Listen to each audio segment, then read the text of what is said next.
You just want to go out and start picking points up as soon as possible. So it wasn't ideal on Saturday. Obviously, Ross County, I think the referee actually said if it probably wasn't Ross County, we could have maybe come back in a couple of hours, worked on a couple of areas of the park to get that correct, because the majority of the park was good. It was ironically the part of the park that was under the covers, and if it wasn't Ross County or in Aberdeen for talking sake, we could have done 2-3 hours more in the park, because the pitch inspection was at 9:30. If we'd made that 12:30, but you couldn't because of Ross County, and that's understandable. So again, we could have had the game on. It was important to try and get the game on, to try and get some points, and you're not getting caught adrift due to not playing games of football. So that was a disappointing aspect of it. Probably 95% of the part was playable.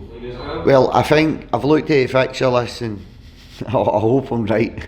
I think the only next available fixture, there was only one space left really, if I'm honest, and that's probably too late to now do that, and it's probably would have been in the fixture list in a week or so's time, but that we've not had any word, and it's really difficult now to plan that into your training schedule. So there's a good chance this is going to get kicked back to January.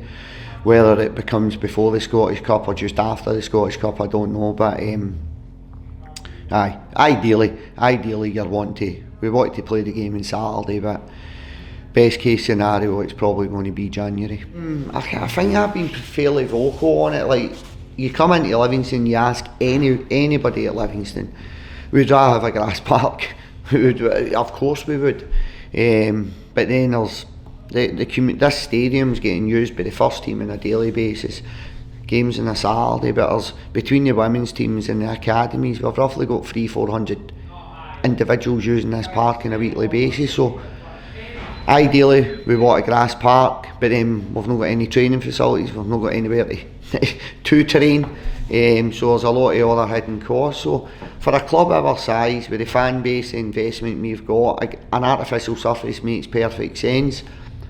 I do think we've got to be careful that it's not becoming sporting elitism, in terms of clubs with money that can afford to do these things are the ones that are getting favoured.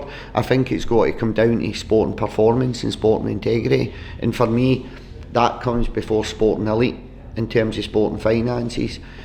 And I think there's something like 2 teams in the Championship.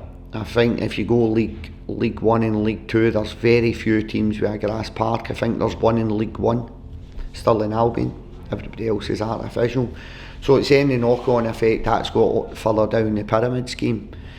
So ideally, would I like a grass park under soil heating? Of course I would, but you've got to be pragmatic, you've got to be realistic, and just use Livingston at this point in time. And I'll go back to it, right, and this is where my argument is.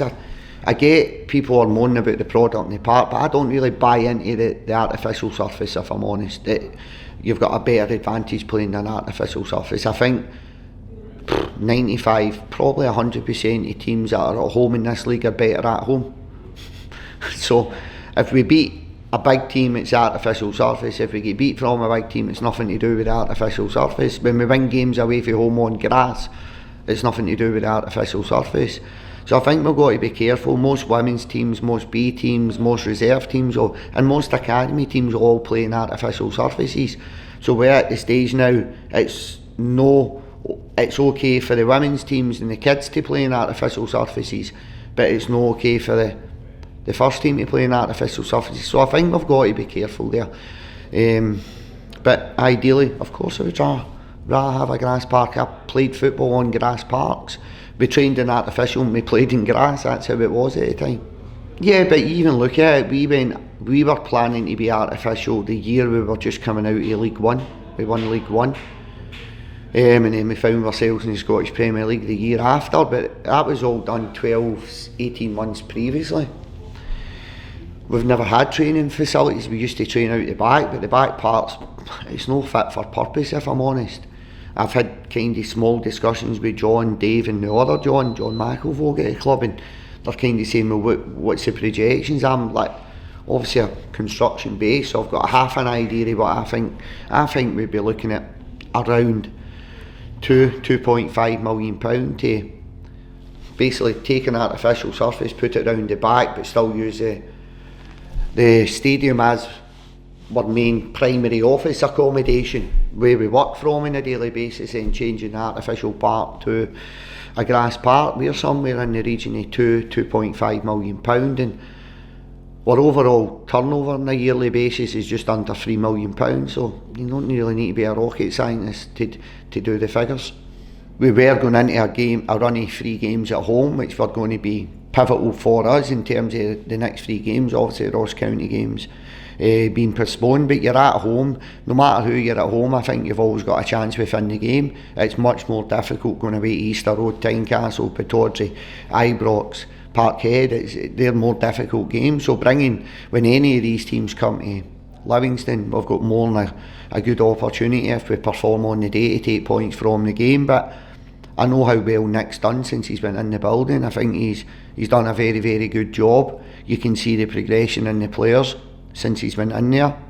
Even just use Jair as an example. I think he's became one of the best wingers in the league at this point in time, one of the most informed wingers, and he wasn't getting a game under the previous regime, so that's testament to Nick and his staff and the job that they're doing. Yeah, I think there's nothing worse when you train and prepare all week and the game gets called off at 9:30 on a Saturday morning. I was quite confident that the game was going to be on, so I had no real concerns, because I was under the impression that the pitch covers would do their job, so to speak. And then for the game to get cancelled after a week of preparation, you come back in the Monday and you're ready to go, so there's nothing better than looking forward to a game of football on the Saturday especially.